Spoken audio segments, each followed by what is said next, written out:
Hi, everyone. Welcome to The Doctor is In, your convenient medical care in this time of COVID 19. I'm Dr. Freddy Gomez, and I hope everyone is safe and healthy while in quarantine. And speaking of quarantine restrictions have a massive impact on our day to day routine. We know how hard it can be. We also have to limit outdoor physical activities, which is needed to get sunshine in order for us to get our daily dose of vitamin D. The problem is, a lack of vitamin D can affect your bones and overall health. In today's episode, we'll discuss the importance of bone strength and the role of vitamin D, or the sunshine vitamin. With us today is orthopedic surgeon Dr. JJ Pua. He is a consultant at the University of Santo Tomas Hospital and St. Luke's Medical Center, Global City. It's good to have you on the show again, Doc JJ. Hi, Dr. Freddy. Good afternoon. Thank you for having me again. Now, habang MECQ ang karamihan, marami sa atin ay naka-work from home, katulad natin, which means na yung iba, since the quarantine started, ay minsan din lang nakakalabas ng bahay. How does all of this, yung pag madalas na sa loob lang ng bahay, how does all of this affect someone's bone health? Well, strictly speaking, for bone health, medyo two things are very important. No? You have to have some exposure to sunlight, and of course, you need some physical activity to stress your bones so that they they grow and remodel very well. Those are very two good points that you mentioned, JJ. No, but could you explain to our viewers why is it very important that we still get some sun exposure kahit merong pandemic? Well, the for sunlight exposure, it's very important for us to uh, activate yung ating vitamin D sa katawan. No, because vitamin D is primarily synthesized from and activated from the exposure of our skin to the ultraviolet light from sunlight.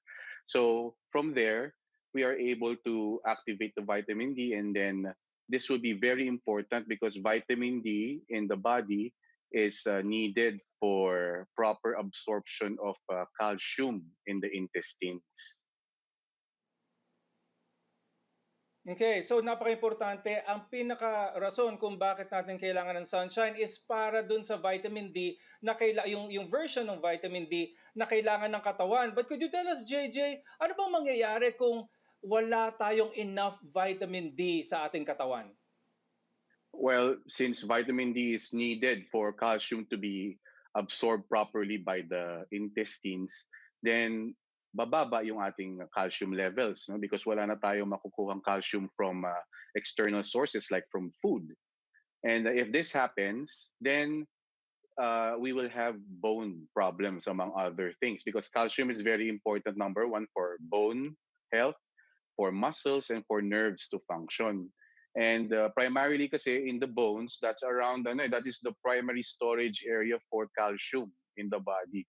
That is around 99% of the calcium in the body is stored in your bones, while 1% is the one that is circulating in the blood. And if you do not get to absorb calcium from external sources like food, then your body will start getting the next best thing, which is the stored calcium in the bones. And then this will make the bones brittle, no? Magkakaroon ng problems with the bone density. Okay, so yun pala ang rason kung bakit ang bones natin ay nagiging brittle. So here are some social media questions. A lot of them are starting to come in from our CNN Philippines Facebook page. We'd like to read a question from Oliver. Ito, ang tanong ni Oliver, what's the best time to get exposed to the sun? Ano naman po ang negative effects nito kapag nasobrahan? Okay, so hindi naman ibig sabihin that you get sunlight exposure is that you are outside, no, during the daylight. It only needs, actually the consensus is around 15 minutes a day of sunlight exposure. And of course, sunlight exposure depends on where you are in the world, no? And also the color of your skin, because the darker your skin is, the less ultraviolet radiation gets to be absorbed or gets to convert the vitamin D on your skin. So around 15 minutes, especially for the country for countries like tropical countries like ours, also Philippines, then it's recommended to have exposure for around 15 minutes. Of course, not during noontime na medyo mainit na, no? With the direct effect of the sunlight. Probably before 10 a.m. or something after 3 p.m., no? When it's not too hot anymore. All right, good advice. So it doesn't really need that. We don't really need that much or that long an exposure to the sun to get adequate amounts. You know. Now we have another question from Man Domingo. What are the signs when you don't have enough vitamin D? Okay, so since vitamin D is needed for proper absorption of calcium, which in turn is needed for your bone metabolism, okay, so deficiencies in vitamin D will manifest primarily with bone issues. No? Number one, you'll get in children, pag kulang sa vitamin D, there's a condition called rickets. No? Malambot yung buto nila, and then this predisposes them to develop certain deformities in the bones. Okay? In adults, this is called your osteomalacia, which is also pretty much the same. No? There's softening and weakening of the bones, and then you get some deformities that will persist as the bone grows. Okay, so napakarami nating natututunan kay Dr. JJ Puwa ngayon. But first, we have to pause for a few reminders. But later on the show, we'll discuss how to keep our bones healthy during this pandemic. Stay with us. This is the Doctor is in on CNN Philippines.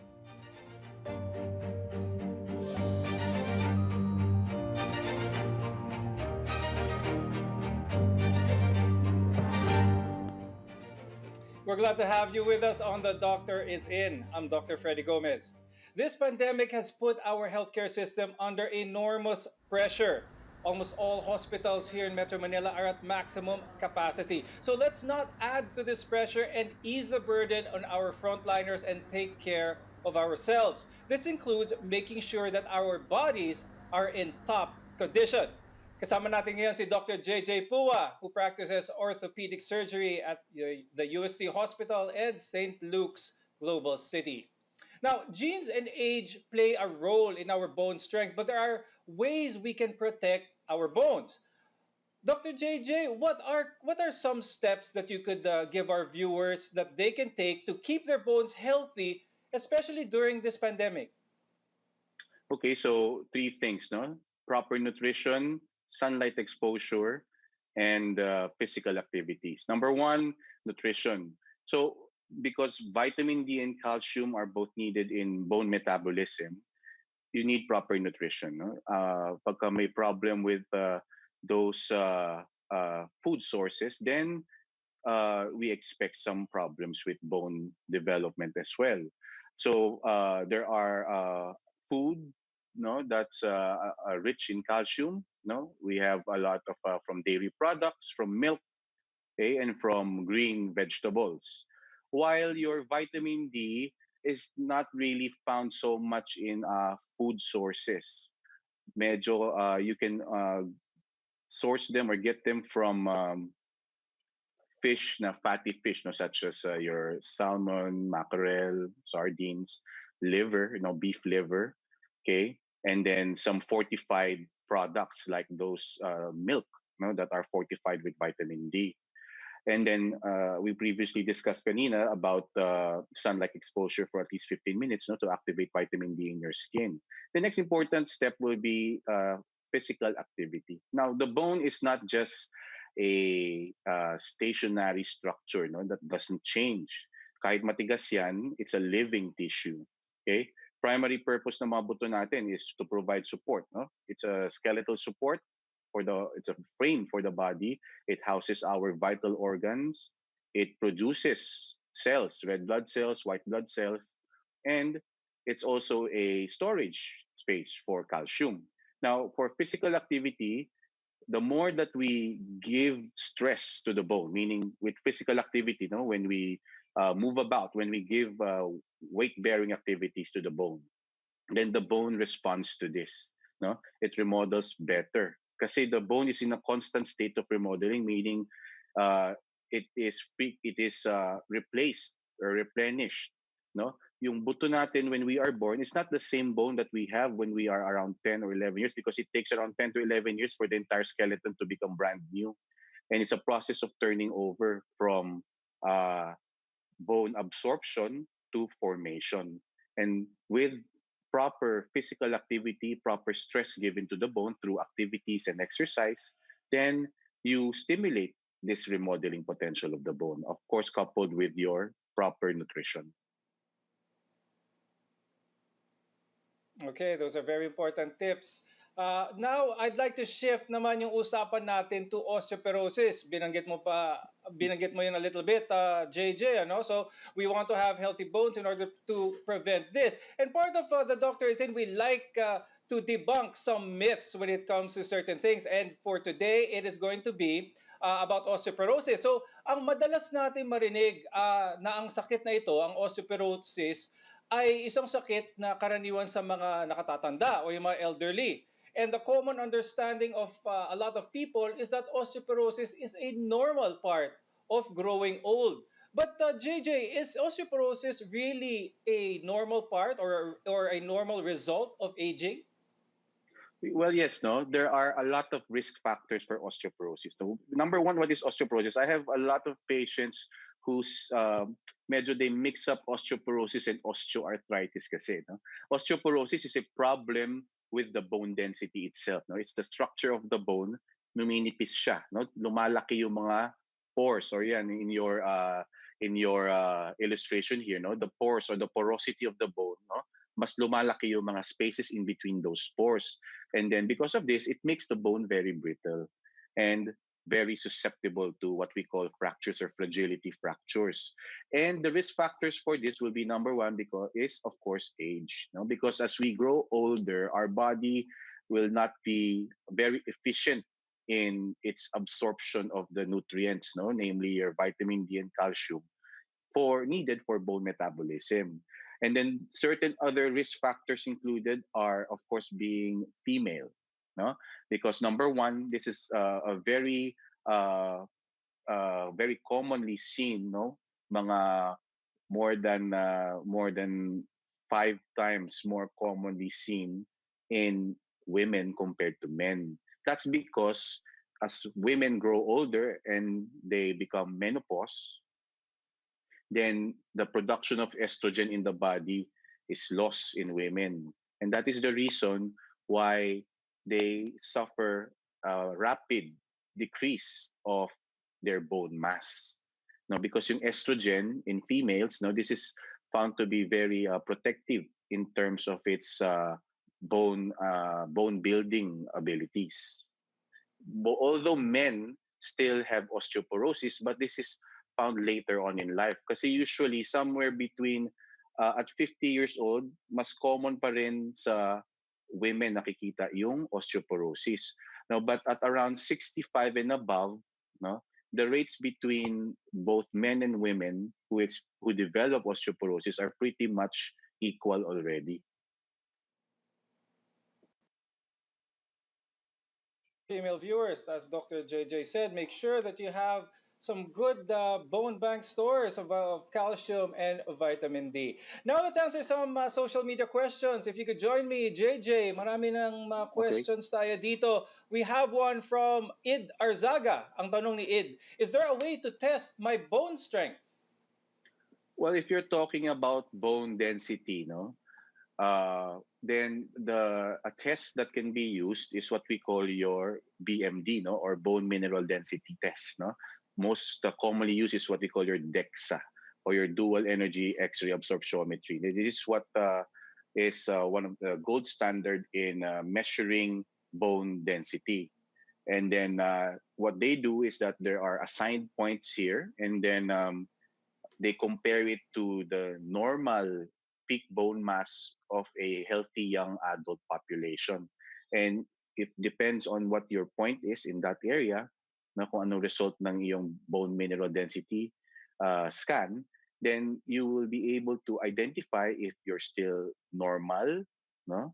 If you have osteopenia or low density for your bone, and if there is already osteoporosis.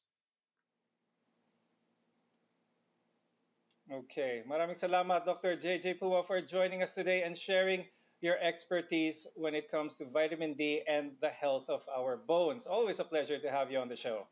And coming up, what's the proper diet to protect our bones?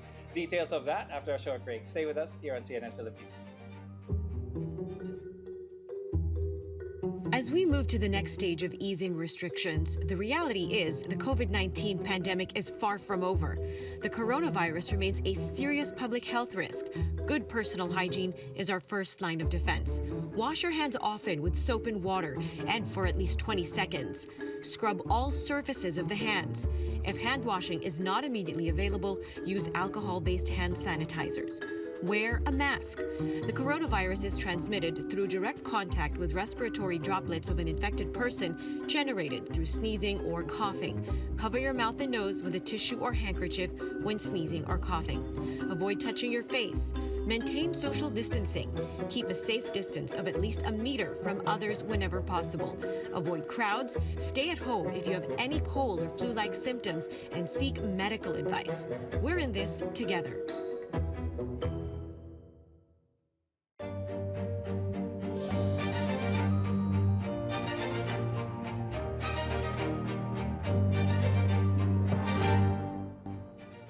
Welcome back to the Doctor's Inn here on CNN Philippines.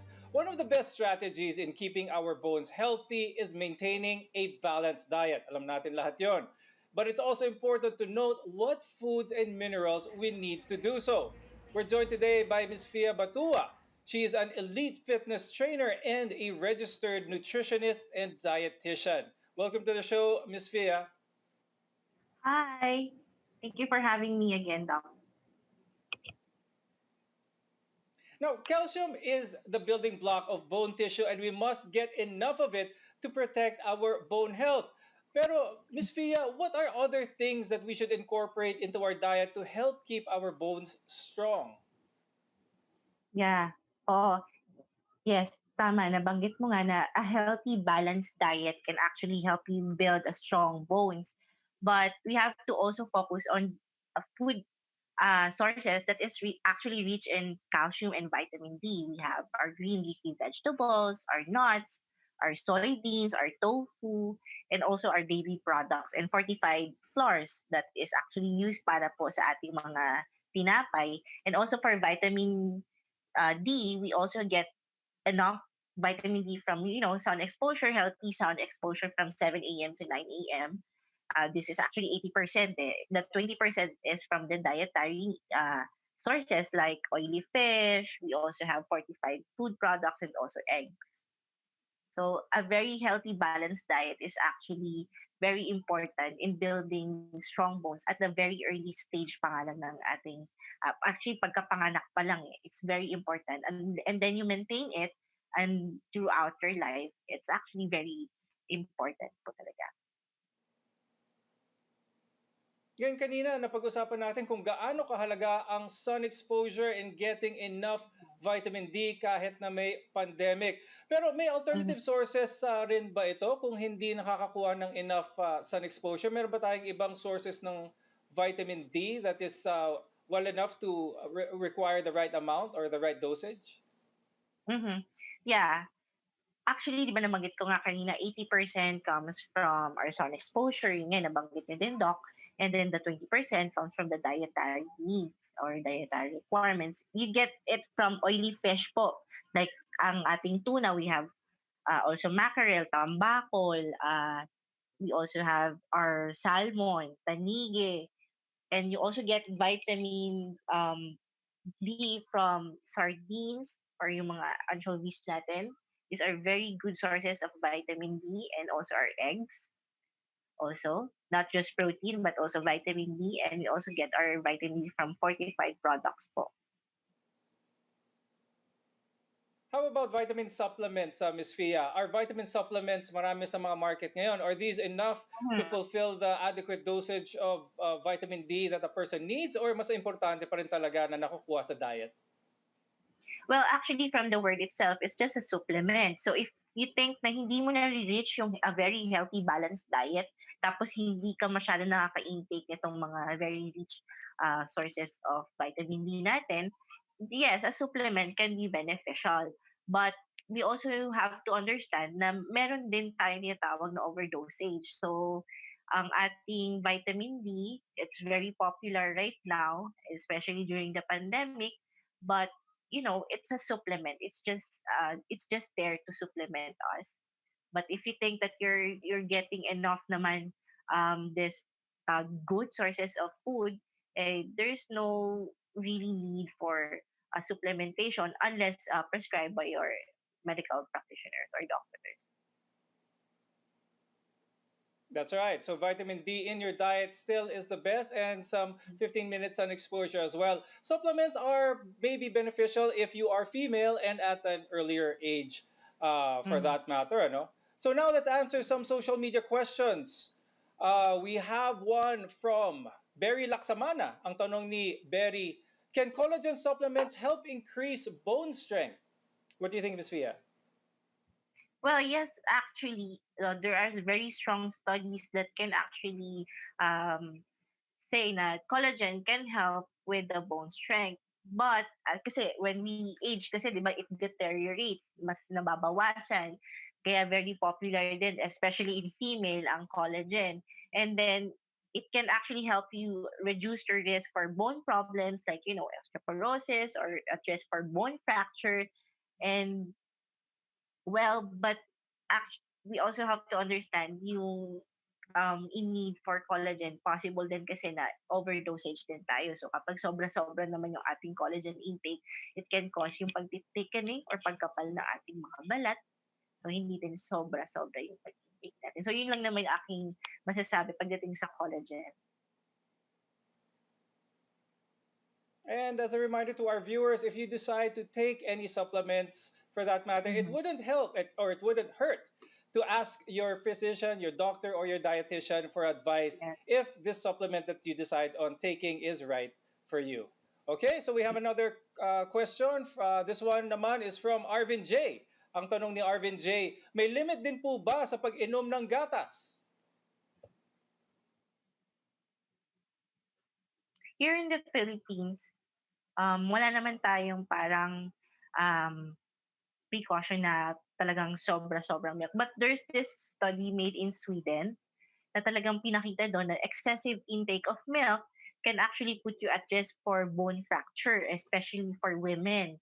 So, hindi nire-recommend mostly ng this studies made is more than 3 cups a day or 3 glasses of milk a day is not actually beneficial. So, if ang habol mo naman is yung calcium, yung mga other nutrients, having a very balanced and having a good diet can actually it can be enough para ma-maintain natin yung mga needs natin eh. Or you can get other sources of calcium. Yun nga, nabanggit ko kanina, like green leafy vegetables, your plant-based, soybean, tofu, nuts. And so, yung milk is one of many sources that can be beneficial for bone health. But, excessive intake, dapat ingat pa rin tayo kasi there are very strong studies under investigation pa rin na it can also put you at risk for bone fracture or weakening of the bones, too much or excessive intake. Okay, very well said. Thank you very much, Ms. Fia Batua, for joining us and answering a bunch of these questions that we have here. Very interesting questions being sent in by our viewers. And thank you also to those viewers who sent in your questions. Please keep sending them in. We enjoy answering them on the show. And thank you very much for watching this episode today. Remember that we must work together to help fight COVID 19. And this includes taking proper care of ourselves so we can take care of others as well. I'm Dr. Freddy Gomez. Stay safe, everyone.